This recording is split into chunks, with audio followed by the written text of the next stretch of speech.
Once you've defined your customer segments, determine where you'd find them, and how you'd speak to them, you need to know if you're doing this right. If you take nothing away from this course, remember this.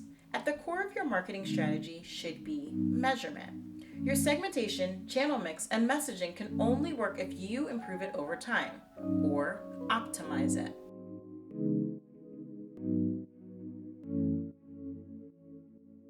There's one core metric that marketers usually use to determine the effectiveness of their marketing strategy.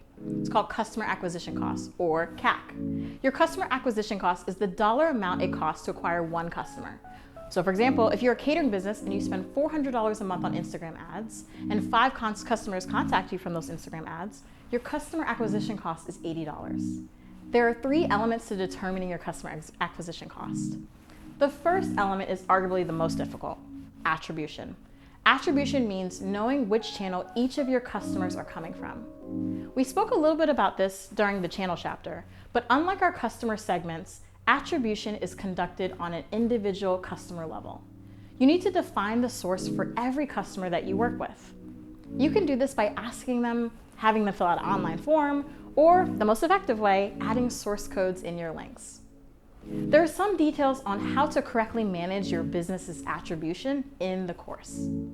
The second element is to determine the cost of each channel. For each channel, you're acquiring customers, you need to identify how much you're spending on them. You'd want to determine how much you're spending on activities like purchasing a sponsored listing from a publication or running social media ads.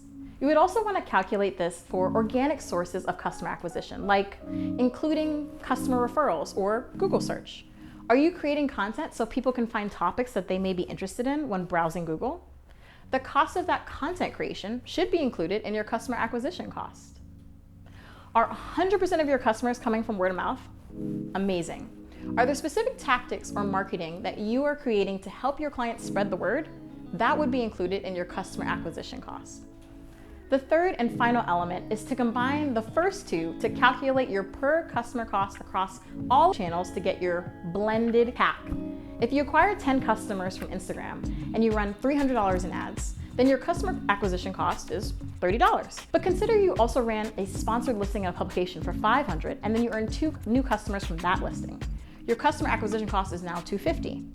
Following the equation, your blended CAC for all your channels becomes $550 divided by 12, or about $45. Your blended CAC is now your tool to make sure your overall marketing strategy is effective.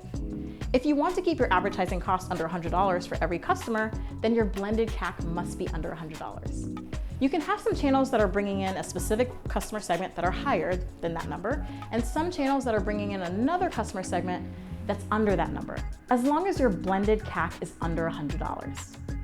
If your CAC is really high for one channel, spend time tweaking the messaging, the imagery, and understanding that customer segment for that channel. If your CAC is really low for another channel, you may want to spend time investing a bit more money in that channel. It's effective for you, and it will drive your blended CAC down.